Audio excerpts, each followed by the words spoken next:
Okay, we're gonna go ahead and get started. Good afternoon and welcome to this 2024 Continuum of Care Scoring Criteria Explainer event. My name is Laura Ellis Mazzaro and I'm the COC Manager at Strategies to End Homelessness. Kara Reitzman is here as well. She is our COC Coordinator at Strategies and she'll be taking the minutes and monitoring the chat and questions. If you have any questions throughout the presentation, you can either ask them in the chat or raise your virtual Teams hand. Kira will stop me throughout the presentation for questions, or if you feel more comfortable, you may also hold your questions until the end.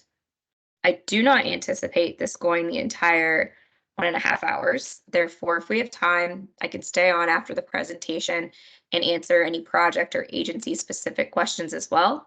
That's what we did in the COC orientation this morning. I think it went pretty well. This presentation is being recorded and will be posted on our Strategies YouTube channel at a later date.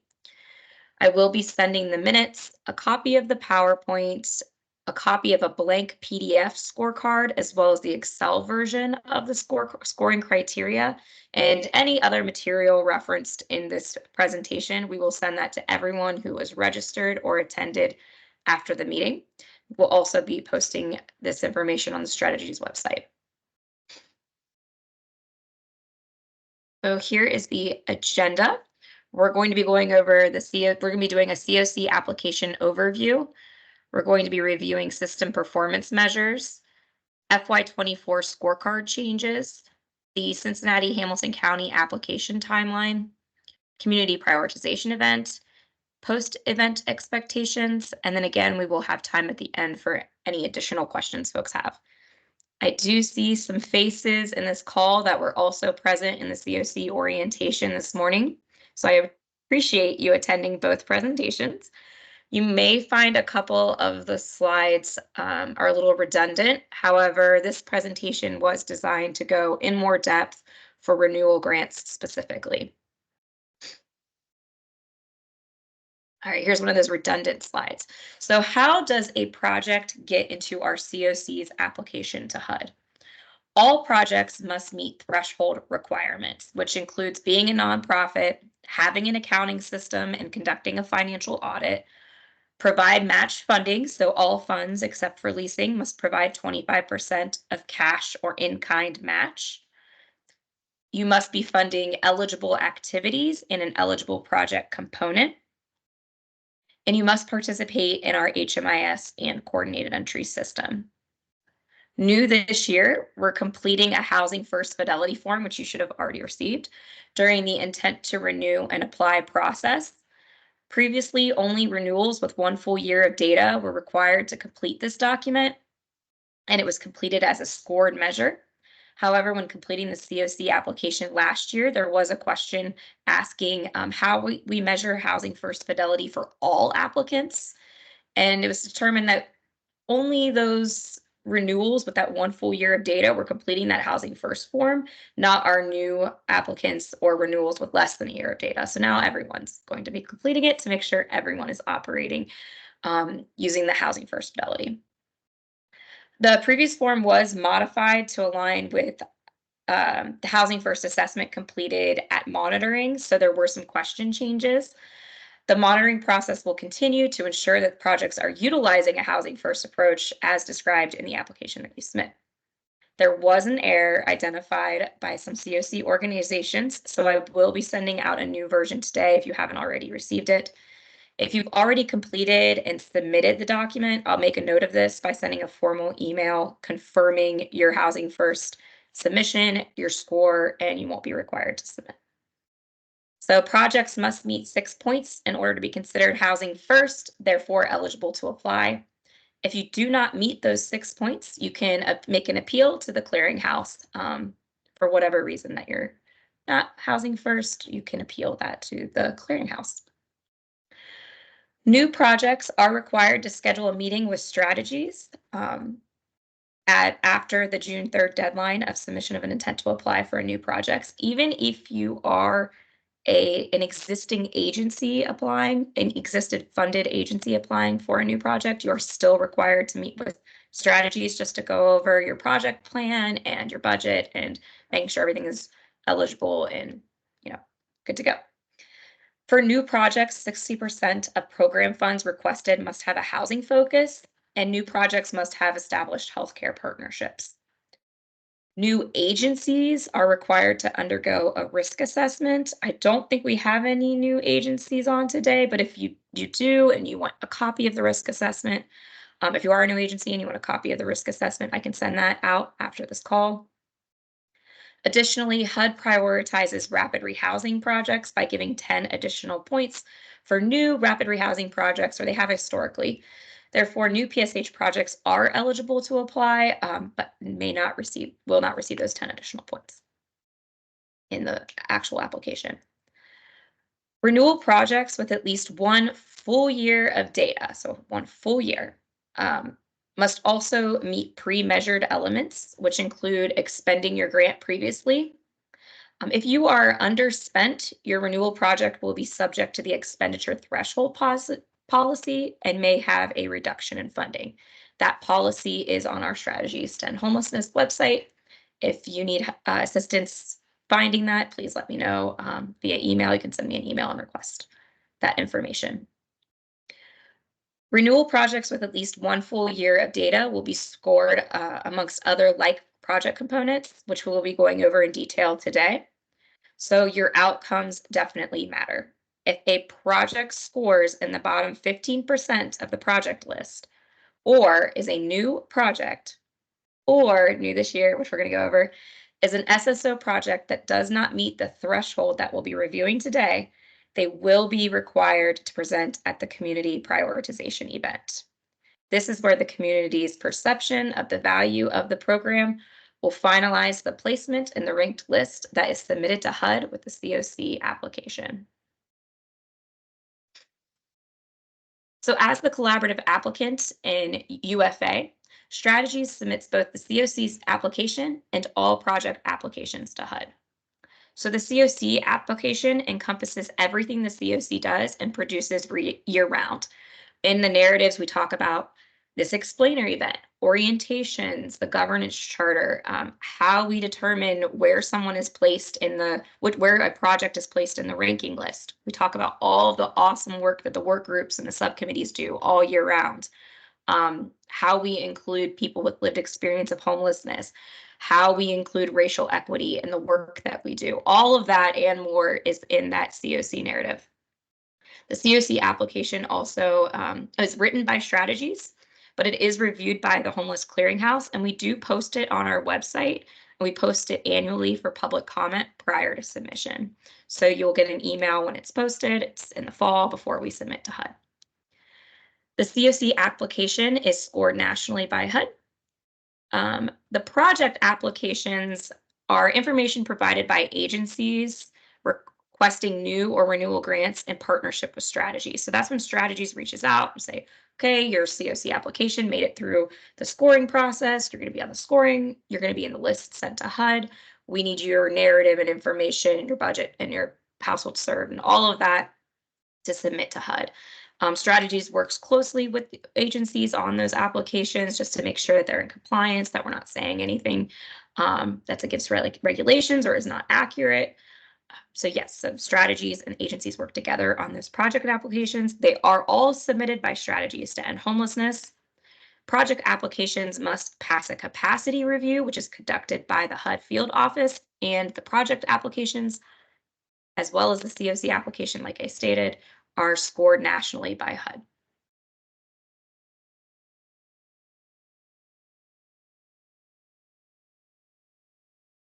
Okay, so we're going to be going over COC system performance measures today. This isn't something we have done historically in this call, but I thought it would be really important to discuss and see where we are compared to national averages. So system performance measures are submitted to HUD and used during the review of the COC applications. So not only does HUD look at our COC narratives and our COC project narratives, they are also looking at data that we have submitted through the system performance measures. So our projects in our community are scored on system performance measures as well as other community identified outcomes during the scoring process, which I'll go over all of those here in a little bit. But essentially, the stronger our system performance measure outcomes are, the ones that we submit as a system to HUD, the stronger those are, the stronger our entire application is when submitted to HUD. Okay, so here is a screenshot, and I can also send out the website. This is public information, so you can access this at any time. So as of yesterday, because I haven't checked this morning, the 2023 national data has not yet been released. Therefore, we'll be reviewing 2022 data today. Again, this is system-wide data that is submitted. During the scoring process, we will be scoring your project level data, but again, HUD scores our system-wide level data. So the first system performance measure that we're going to review today is average length of stay in emergency shelter, safe haven, and transitional housing. For 2022, the average length of stay was 69 days, which is the highest it's been since 2015 at 82 days. However, our average length of stay for our community, if you can see, is the national average is 158 days. So even though our community's average has increased over time, it's still well below the average, the national average of length of stay of 158 days. So that's a good thing. This next slide is about recidivism. We're looking at 24 months. If you go on the website, they can also break it down 6 months, 12 months. But here's 24 months. Here's where I don't know if you can see my pointer, but at the far right is where we are at 22. So recidivism in 22, we were at 16.6%, which is the lowest it's ever been. Like, look how much we have jumped low there. That's really awesome. So, however, it is slightly just 0.1% above the national average of 16.5. But for our community, this is, we're doing really well there. We're improving there. The next is for increased earned income for leavers. So folks leaving our system, how many of them have earned income? We've seen an increase since 2019 to 22.2%. Since 2019, we are now at 22.2% in 2022, which is not in alignment with national data, which has seen a decrease. We've actually seen an increase when the nation has seen a decrease. In FY22, we are above the national average of 14.2. So we're seeing it at 22.2 in 2022. The national average is 14.2. So great job on all your guys' work on earned income. Increased total income at exit. We've seen an increase since 2019. And in 2022, we're at 48.2%, which is also above national average. So again, these are folks leaving our system and any income they have that would be earned or any other supplemental income, Social Security, TANF, etc. Okay, it looks similar. All right, so this next slide is increased total income for stayers. This decreased from 2021 to 2022. We are at 39.6%, but still higher than that national average at 37%.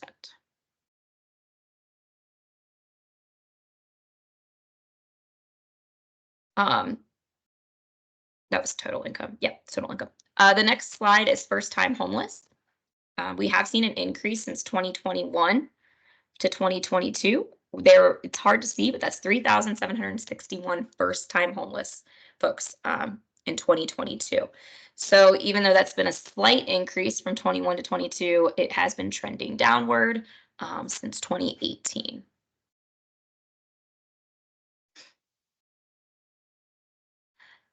Next, we look at street outreach measures. So these are exits to temporary or permanent housing from the street outreach projects. Since 2018, we have seen an increase, and in FY22, we were at 53.7% of those in our street outreach projects exited to a positive destination, either temporary or permanent housing. The national average is 32.4%. So great job to our street outreach projects. Successful exits. This is for emergency shelter, safe haven, transitional, and rapid rehousing. So our successful exits here is the lowest it's been since 2015. This is an area where we should really focus on growth and yeah. So in 2022, we were at 43.1%. It is still above the national average, but trending downward, which also honestly the national average has been too since 2018. This next slide is for PSH only. So they separate the permit, it says PH, but they're not including rapid rehousing. So it's the PSH projects. So for successful exits for PSH, again, it's the lowest it's been since 2015 at 95.1%, which is also below our national average of 96.2%. So after reviewing all of our system performance measures, this is something that we really want to focus on as a community, is increasing those permanent exits from PSH. HUD also looks at data quality when reviewing system performance measures. So it's our HMIS data quality. Specifically, they look at exit destinations. So anytime someone selects an unknown destination from their project, whether it be street outreach to emergency shelter, RRH, PSH, etc., they are reviewing that. They want us to know where folks are going. So in 2020, we've seen an improvement since 2020. In 2022, we are at 29.87%. Actually, now that I think about that, we have not seen an improvement. We've seen it. This is kind of the opposite. You're not wanting on this one. You're wanting to go down, and we're going up. So that's not a good thing. Sorry. So the data quality in FY22, we're at 29.87%, having destinations that are unknown. The national average is 28.6%. So we want to have less than the national average on this one. The projects that have the highest rates of destinations unknown are emergency shelter, permanent supportive, and transitional housing in our community. Rapid rehousing and street outreach are actually exceeding the national average on data quality. So again, another area of focus of improvement would be those three projects, really making sure those data that we know where folks are going at exit. It's not always possible, but just doing our best. If you go onto the website, you can filter this down by project type. The last system performance measure that we submit to HUD or that HUD reviews is HMIS coverage. Are we submitting data on every person experiencing homelessness in our PSH, our rapid rehousing, our street outreach projects? And we have been consistently at 100%. I know some of you have gotten a ton of emails from Kim or I about the HIC and the PIT. This is where we really make sure that everyone is being accounted for, all of your move-in dates, that your enrollments are accurate, your exits are accurate, that everything is great, so that our data quality is, or the data that we are submitting is 100% and accurate, which is above the national average. So that was a lot of information on system performance measures. The work groups review these sometimes. They're accessible to the public. If you ever, after receiving these slides, if you have any questions, you can reach out and we can talk about them even further. But a lot of the purpose in the work groups is to improve those system performance measures. So that's where a lot of that work is being done. In an effort to simplify our scoring process, we have decided, the scoring subcommittee and the clearinghouse in the community, the COC, has decided to prioritize system performance measures in our scoring metrics this year. We also determined that we wanted to reduce administrative burden on agencies. And therefore, the clearinghouse approved to change and remove multiple measures in this year's scoring process. We went from 37 total measures to 20 total measures. So we shifted that. We're going to go through each one that has changed. The first thing that changed that we want to highlight is YHDP scoring, or keys, locally we call it keys. So last year, it's now this year, HUD is now requiring YHDP or keys to be scored and ranked with other projects, and they're on our prioritization list last year and this year. Therefore, this year, we will be scoring YHDP and KEYS alongside the rapid rehousing and then the transitional housing, rapid rehousing joint component projects. We did make modifications to some of the scored measures based on KEYS program requirements. These modifications include staying or living with family or friends temporarily is included in the housing stability outcomes.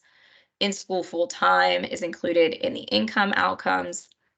The average length of stay of leavers is exempt from the KEYS projects due to HUD aftercare requirements for KEYS.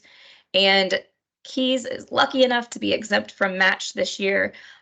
Therefore, this is a waiver that we submitted to HUD. It wasn't something Strategies decided, but HUD has exempted them from match. Therefore, they cannot be scored amongst the other rapid rehousing and THRH projects for match. Last year, if you recall, SSOs were not scored. This year, they're back into scoring. So if SSO projects this year, this is a brand new thing that's scoring and clearinghouse approved. If SSO projects do not obtain at least 60% of points available, they will be automatically required to present at the community prioritization event. This is something new. There's 3 SSO projects. You all know who you are. You just have to be able, instead of being scored against each other, you just have to make sure that you're meeting 60% of the points available for your project, which is 52 points available. Projects that, go ahead. Sorry. I just didn't know if you want me to interrupt when there's a question. Yes, interrupt. Because it's from the previous. Does the community's dual enrollment policy play any role in the negative exits from PSH? Does the community's dual enrollment policy? So that's my question. I can come off mute if that's okay. Okay. So according to the dual enrollment policy, so if we have somebody in PSH and they lose housing and become homeless, we have to exit them out of PSH if they enter then a shelter or a street outreach project.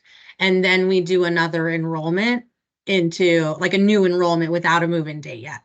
So does that play a role in why the permanent housing or positive exits out of permanent housing is going down? Do you think that's playing a role in that? Because it's capturing negative exits if we're exiting them because they enter homelessness again. And assisted performance measures? Yes. I would think that it probably does. Well, it's retention, it's exits and retaining. So it's kind of similar to how we do scoring. So if you exited them and rehouse them quickly, then it's kind of like a wash. Whereas it's more of like a retention. So they're exited to permanent housing. Right. This is more like then you have to like reopen them again, because it's not quick. Yeah. So if they're not quickly rehoused, then yes, that would be a reason for the issues with our negative or with our decrease in permanent housing for PSH. And that would affect your scoring too. So if you're not immediately rehousing them or quickly rehousing them before the end of the grant year, it would negatively impact your scoring. So if you have a bunch that like it might happen in June, right? Then you're kind of, it's bad luck on your end, right? Yeah, it's bad luck on your end. Yeah. So that is a really good question. But yeah, that's accurate. Either if you don't quickly, if they're not rehoused in the same time frame of the reporting period, then it'll be counted negatively against us and system performance measures as well as in your scoring. Okay, thanks. So try to keep them in that housing and not return to homelessness. It's hard. I know it's hard. Sometimes it does not perfect. It's not 100%, but do your best. Okay, SSO scoring. Projects that meet or exceed the 60% threshold will be placed in Tier 1. Clearinghouse will determine where they shall be placed amongst the Tier 1 projects during the annual ranking list review process. So if you don't meet the 60% points threshold as an SSO project, you're in Tier 2, you're going to be required to present at the community prioritization event, and they will rank you in that space. But if you do meet or exceed it, the clearinghouse will determine where would you go on our ranking list in the Tier 1, which is the more safe area of our ranking list. All right. So today we're going to go over measures that were removed, added, or changed. If they're not being discussed today, that means they stayed the same. We had over 30 measures. We have new measures. We'd be here all, like for hours if I had to go through every single one. So if we're discussing it today, they were removed, changed, or added. If they were not discussed today, they are exactly the same. As I said earlier, a PDF and an Excel version of the scorecards will, with all of the measures, explain those measures will be explained, what projects that they apply to, as well as total points possible. That'll all be sent out to all the registrants and attendees and anyone else who wants it after the meeting. It'll also be posted on Strategy's website. So we'll dig into measures removed. Measure number 4. And you guys, again, interrupt me. Kira, if somebody, no apologies, just interrupt me if you have questions. Measure number 4, non-cash benefits. This was removed. The reasoning being that this is not a system performance measure, and there's been concerns around recertification timeliness. It's just not necessary for scoring, was the determination by the scoring subcommittee and clearinghouse. Measure number 5, health insurance, was also removed. Again, not a system performance measure, and with the Medicaid expansion and concerns around recertifications timelines, it was determined it wasn't necessary for scoring. Now, non-cash benefits and health insurance doesn't mean it's not important. Like, you definitely should continue to try your best to get those in your programs, non-cash benefits and health insurance. I think that goes without saying. And I think that we will still be talking about this in our work groups. However, just to reduce burden and really emphasize those system performance measures, that was why we determined to remove those. I talked about this already. The Housing First questionnaire was removed. Now it's a part of the intent to apply or renew process. The reason we removed it for scoring was for a couple of reasons. One being that the questionnaire is self-report, and nearly all the projects, aside from a few site-based, receive the full points every year. So it wasn't really doing exactly what we wanted it to do. It kind of was just like a wash, like you're doing housing first. We just need to make sure you're doing it at application and at monitoring. It doesn't necessarily need to be scored.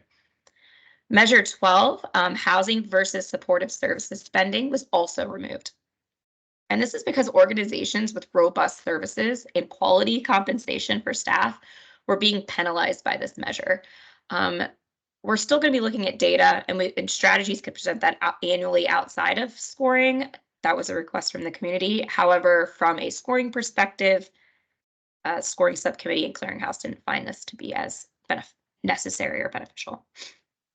Measure number 14, the completeness of your corrective action plan. This was also removed per the recommendation of the monitoring subcommittee. It was another one of those measures where it's like it wasn't really benefiting the monitoring subcommittee. It wasn't doing what it was designed to do, which was ensure people are completing their corrective action plans. We have other ways of making sure that occurs outside of scoring. I'm going to pause. Does anybody have any questions about the measures removed? I might pause after each one of these slides. I feel like the questions will come around changes and added ones. All right, so we have removed some more questions. Measure 17, the project cost. This was also removed. Again, organizations with robust services and quality compensation were also penalized by this measure. I think our community as a whole has been really focusing on quality care and intensive services and making sure that those that we house are getting all the services they need. You still have to house the same number of people. It's just now really making sure that we're providing that quality care and that the folks that are providing those services are compensated. Measure 33, the racial equity survey results, that was removed. We received feedback from the survey that stated that this wasn't a valuable measure. And so the racial equity oops, that's wrong. Oh, there was another racial equity survey recommended by the racial equity work group. So we'll go over that new racial equity. It's called the racial equity action steps. We're going to go over that in more detail, but they did remove that survey that was done last year. Racial equity work group also didn't feel like it was doing what it was intended to do. So we'll be going over the new survey momentarily. Measure number 34, the racial equity staff makeup. This was removed. During our survey, I don't know if you all completed a survey last year after the process, but if you did, we listened to your feedback. I just wanted to make sure that we note that. So we also received feedback from the survey that we did last year after the community prioritization event. It stated that this was also not a valuable measure. And instead, there were other racial equity measures that were recommended by the racial equity work group instead. Measure number 36, racial equity work group participation. We removed that measure as well. We ended up rolling the racial equity work group in the work group participation measure. So that was a measure that stays the same. If you all recall, you have to attend 2 or more work groups 80% of the time in a year. So, or at least 2 work groups, 80% of the meetings within the fiscal year. So since racial equity work group is a work group, we just included it in that measure. I'll pause here. Any questions about these 4 that were removed?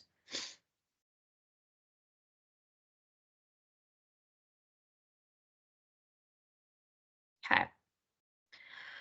All right, changes. So here are some measures that were on our scorecard last year. They are still on our scorecard, but they were just changed slightly for various reasons. So we'll go through each one of those. Measure number 1, housing stability. This was just a point value change. So we changed this point value from 10 to 9. We removed quite a few measures. And by doing that, when you remove measures, you remove points. And when they had such high values on some of these points, it was just they wanted to balance the weights of each of these measures. So that was the reasoning behind changing the point value from 10 to 9. Total income, measure number 2, was also changed, just a point value change from 7 to 5. Measure 3, earned income, was a point value change from 5 to 4. Measure 11, give back or recapture of funds. This was modified. So previously it was all about recapture of funds. That was the language in this measure. Now we're including if you give back funds throughout the year, then you would lose points throughout with this measure. Give back is exempt during or before Q1. So what this does is it incentivizes organizations and programs that if they think that they're not going to be spending all of their funding, that they give that back either prior to Q1 or within Q1. And this is really to help the community so that we're not giving back money to fund it, giving back money to HUD at the end of the year. If you give back funding in Q3, it makes it extremely difficult for other organizations to step in and utilize that funding. So again, we're giving it back. Give back is exempt during or before Q1, but after Q2, Q3, if you give back funds at any point of time in Q2 and Q3, then you are subject to lose points in this measure. You still get a bonus points for never giving back or never getting recapture or give back in the later quarters. Okay, measure 15. I had to put the whole thing on there so you wouldn't be too super confused. We updated the language to measure 15 on monitoring sanctions. This is a pretty big update. So monitoring sanctions imposed or in place at any time, even if only briefly, during Q1 through 4 of the most recently completed grant year. The most recently completed grant year. So that's what we're looking at. So for 0 sanctions during the most recently completed grant year, you get 3 points. If you had 1 or more sanctions during the most recently completed grant year, and the agency has not had any other sanctions within the previous 3 grant years, you get 1 point. If you've had 1 or more sanctions during the most recently completed grant year, and the agency has incurred 1 or more sanctions within the previous 3 years, you do not get any points. So this is because the reason that Scoring and Clearinghouse wanted to make these modifications was mostly because there was situations where someone would get a sanction, their very first sanction ever, and then they lose all points. So this is really for those like if it's your first sanction ever in a few years, then you'll get 1 point. We understand there's situations that may come up. There's been issues with like board members, board members having to come off and then to go unsanctioned because they don't have a lived experience person for a short period of time. Different situations have occurred in our community. So this is just making sure that if it's reoccurring or you had more than 1 sanction in the last few years, you should not receive points for that, but if there's only one, you get at least 1 point. I'm going to stop there again. Any questions about these changes to existing measures? Especially 11 and 15, since those are kind of different and new.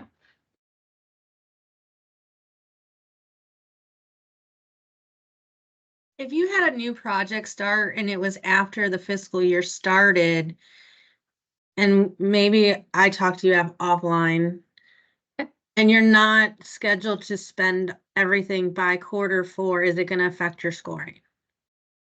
If you had a project start that you don't have a full year of data, Yeah. so it sounds like you wouldn't. You wouldn't.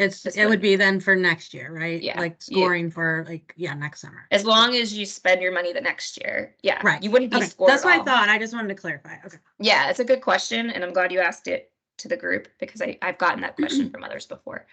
Okay. So you have to have a 1 full year of data. So if you started enrolling clients or participants on July 10th of 2023, you don't have a full year of data. Right. Okay. So you're not part of the scoring process. That's a great I just question. want to clarify. That's perfect. That's a good Thanks. clarifying question. Yeah. Thank you. Any other questions?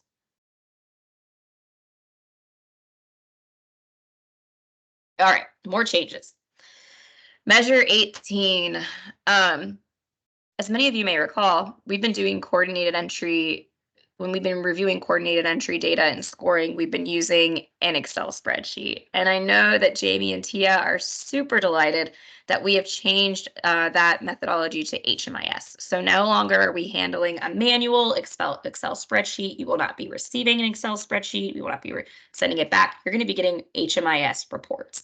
So you could go in now and look at your HMIS data that's relevant to coordinated entry and clean up the data now. Clean up all your data now. I'll be talking about that later. But for that, for specifically the coordinated entry measures 18 and 19, we went from those Excel spreadsheets to HMIS. So that is a change. That's match to housing. For successful matches, we've also are utilizing the document called Coordinated Entry, Denied Referral Reasons, and COC Scoring Document. What a long name for a document.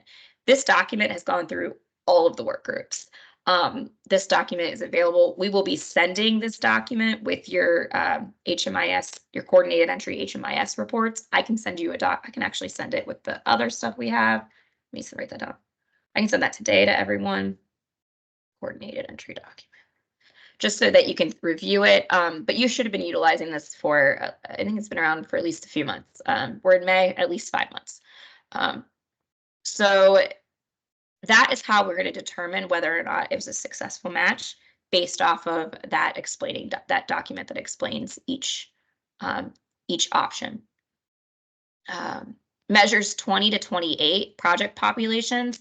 If you all recall, we had like a point for every single project population that could be deemed as vulnerable. You got a point for serving a percentage of, for serving more veterans, for serving more youth, for serving more chronic, serving. I mean, there was quite a list. So 20 through 28.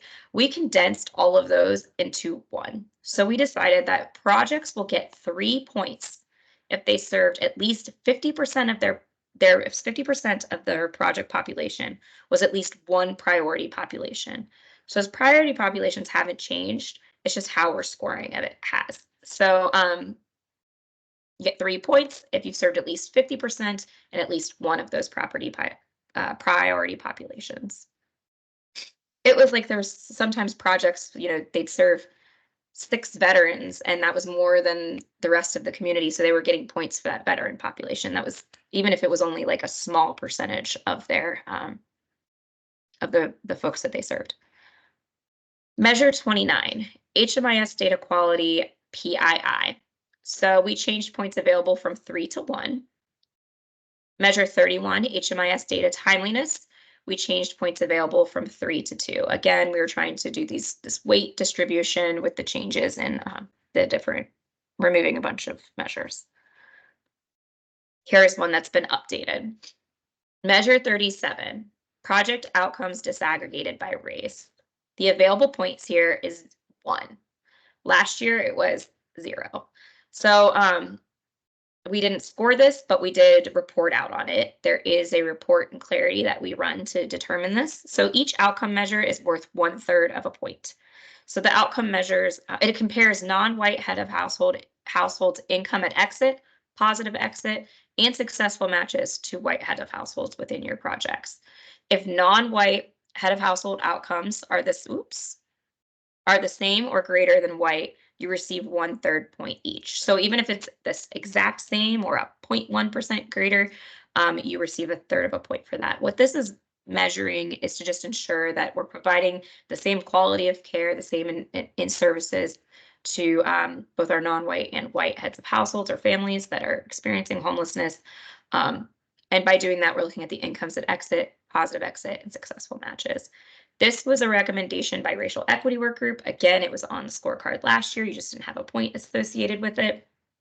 When we did our CoC application, they asked about this. They asked if racial equity and us reviewing this data was part of our scoring. And because we issued 0 points, we had to say no. So this year, we're really excited that we get to say yes. We are actually looking at the outcomes disaggregated by race as a community, and projects are being scored on that. So are there any questions on these measures?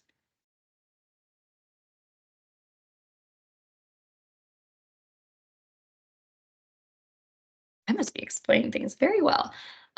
Okay, new measures. There's only a couple new ones, which is great. One's not super new. So this is recidivism. Last year, we removed recidivism. This year, we're putting it back on the scorecard. So measure 8, we added recidivism back to scoring with 4 points available. This was not scored last year. However, after reviewing our CoC application results and our system performance measures, we determined it was necessary to return to scoring recidivism.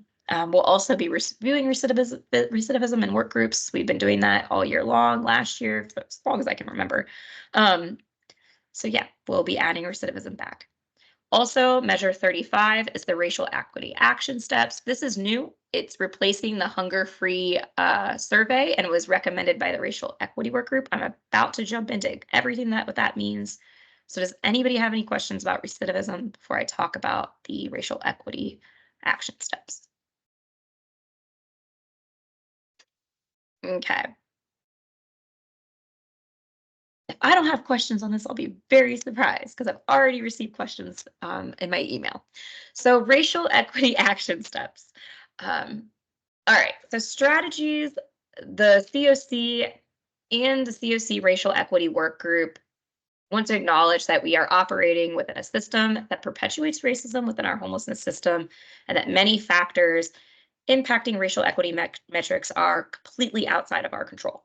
So despite this, racial equity measures were implemented in order to take accountability and identify areas where we as a community can make improvement. This includes the outcomes disaggregated by race that I just discussed, as well as the new racial equity action steps requirement. So written instructions on this requirement are planned to be distributed on May 13th to the community. I'm pretty sure they're finalized though, so if you would like them early, I can send those out as well. It's just I wanted them done by May 13th.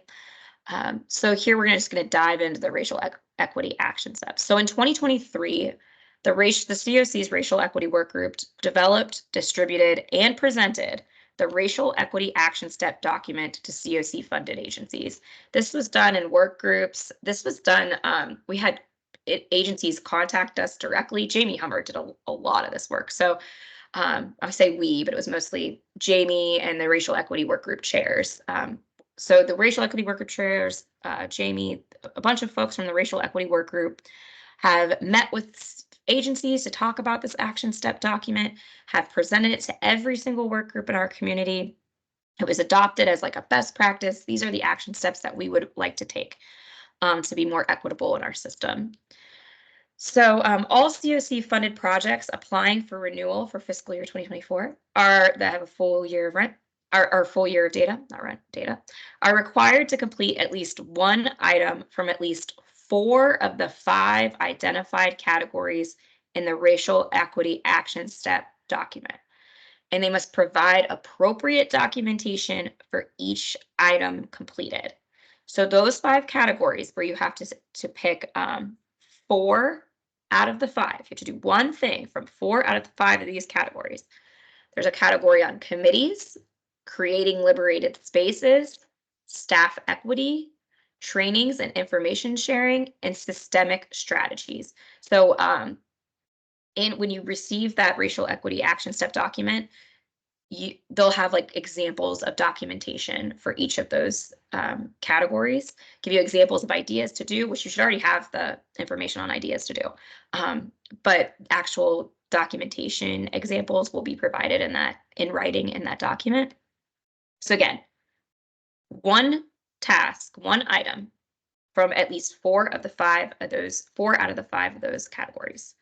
An additional bonus point will be awarded to agencies that complete and provide appropriate documentation of an action step in the other category. So there is a 6th category called other. And if something that racial equity work group hadn't thought of.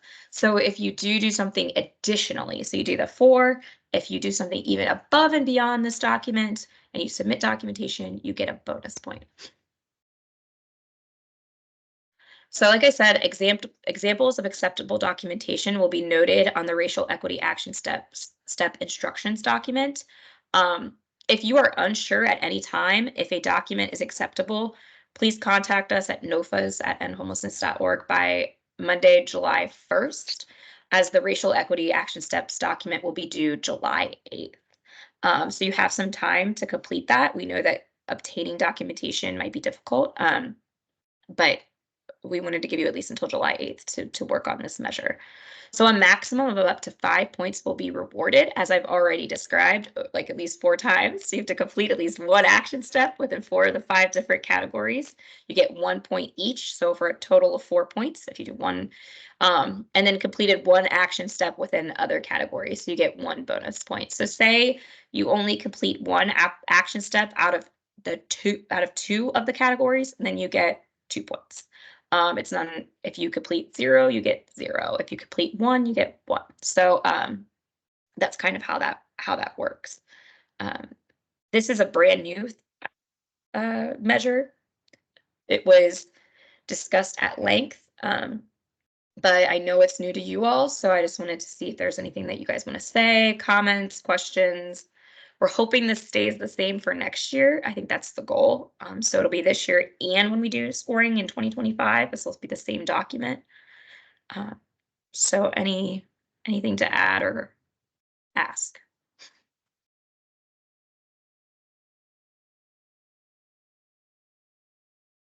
Okay.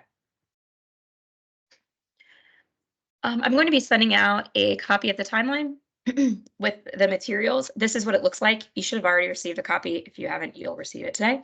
It's also on the strategies website. So it'll have all of the dates when everything is due or when anything is being released, and the activity of what it is that's due or being released. So we're starting that. We actually started back in March from a strategies perspective. It's now May. So this will go all the way until we submit the CoC application, and then we'll have some post application conversations as well. So it's about 2 pages long. We got some TBDs here because we haven't received the NOFO from HUD yet. I just want to outline some upcoming scoring dates that are very important. Like I said, May 13th, that was our deadline to send organizations the racial equity steps survey instructions. June 3rd by 4 p.m., all intent to renew forms and intent to apply forms will be due to strategies at the NOFAs at endhomelessness.org mailbox. So let's see. June 25th is the deadline for newly applying projects to meet with strategies. This says June 30th to July 8th, all agencies perform end of grant year data cleaning. You should be cleaning data now. You should be cleaning data every month. I think it's a requirement is to look at your HMIS data quality at least once a month. However, this waiting until June 30th could be detrimental to your project. You should really be cleaning up your data now. Don't wait until the last minute. because once July 8th hits, that's your data. You can't go back and fix it. You can't go back and adjust it. That's your data for scoring. So agencies contributing data by API must perform data cleaning directly in Vesta or whatever by Investa. Agencies contributing data from ETO must make edits in ETO and send a complete export to strategies. So this is a little bit more technical. This is information I received from Kim.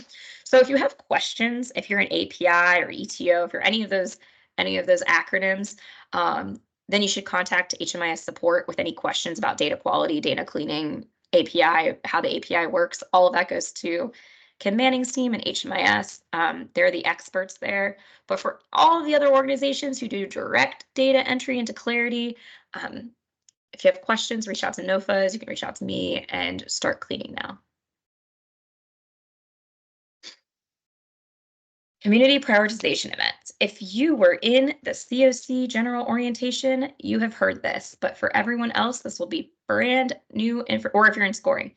But for everyone else, this is brand new information. So the community prioritization event is August 14th from 9 a.m. to noon. All scorers and all presenters will be required to attend in person. We are finalizing the location. I think we're this close to having it finalized. And I will let everyone know what that location is once it's finalized. But if you are planning to score, and if you have to present, you must be in person. We are not doing any virtual presentations or scoring this year. We will have an option to observe via Teams. So the site that we were working with that we're hoping to secure for this event, they have the capabilities so that if you want to hop in and watch the scoring event, if you're not a scorer, if you're not presenting, but you want to see how this process goes, then we will have an opportunity for you to watch that via Teams or via an electronic, like a hybrid option. Strategies staff, thank you, Kira, is one of the staff members. If there may be more, has volunteered to offer people with lived experience of homelessness a ride or transportation to be a part of scoring. So if you're a person with lived experience and you don't have the transportation to get to scoring, but you want to score, you want to be a part of that process, we will figure it out. We're going to figure it out. So that's August 14th.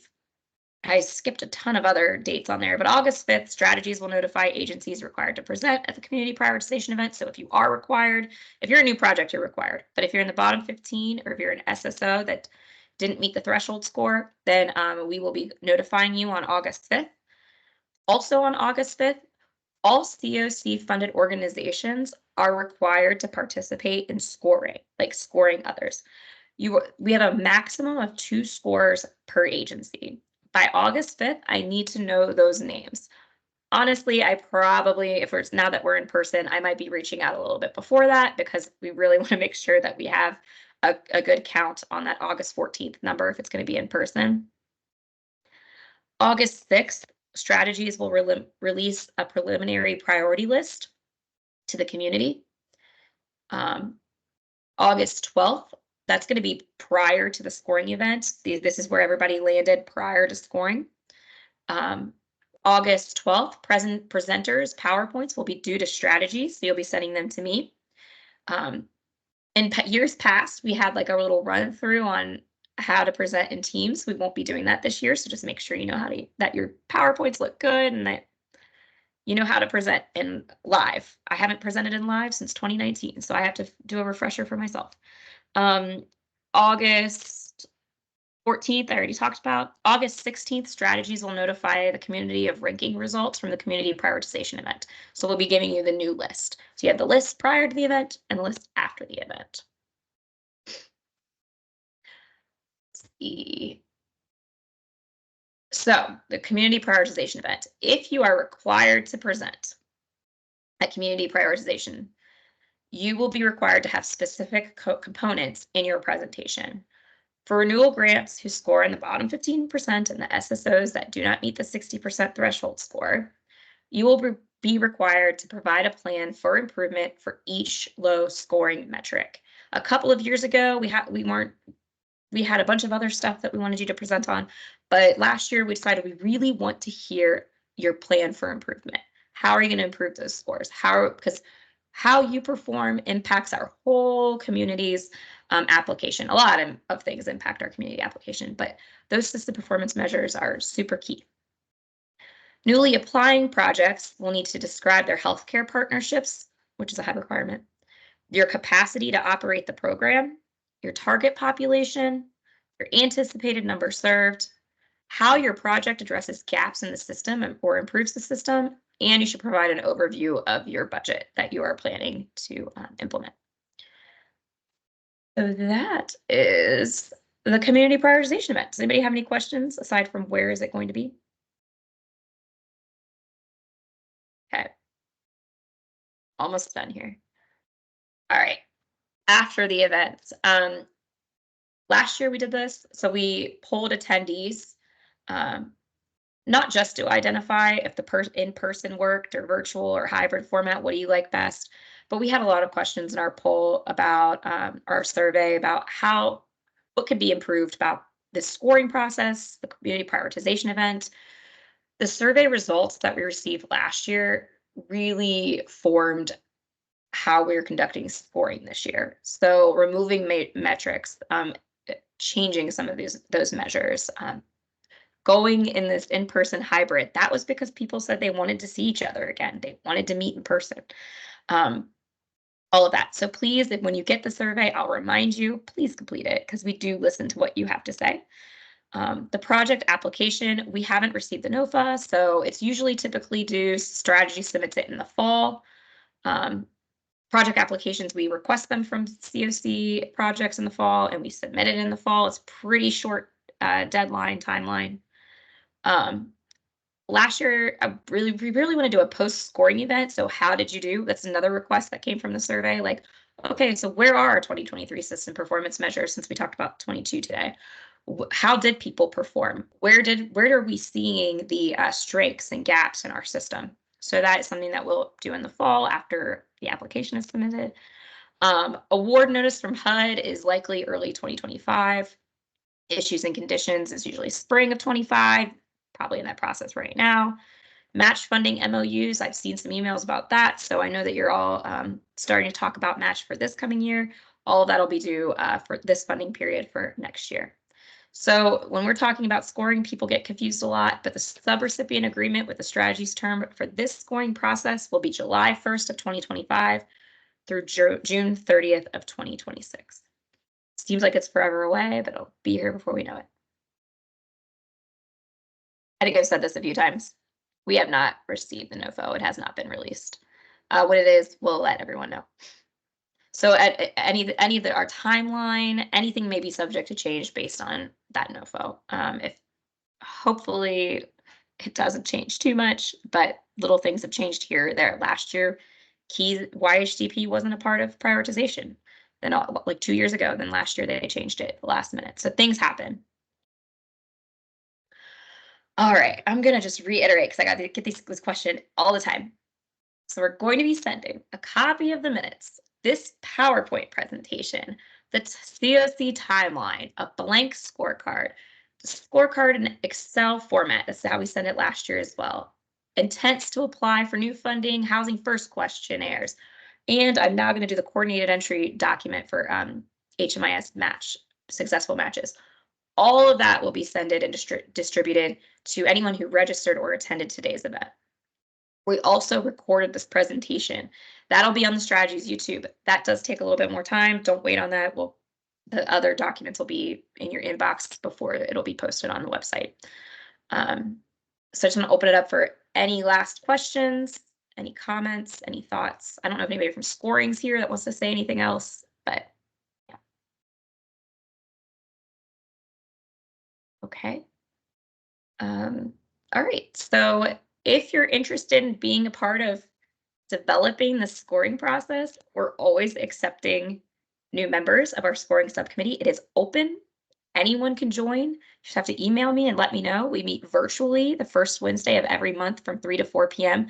Right now, it's a really small team, and we love more people to be interested in helping us form this process and improving this process. Yeah, I just want to thank you all for joining and thank you for all the hard work that you do all year round, not just at the scoring process. This work is not easy. We totally acknowledge that scoring is stressful and can be stressful. So if you have any questions at any time, please reach out to us at Strategies. You can reach out to me, you can reach out to NOFAs or anyone else on our Strategies team, and we'd assist in any way that we can. The work that you do is so important to our system, and we appreciate everything you do. So I don't know if I see Kevin and Jennifer. Do you have anything to add? Okay, everyone, have a great rest of your day. If anybody has any project-specific questions, I'll stay on for a few minutes, but otherwise, yeah, have a great day, and thank you for joining.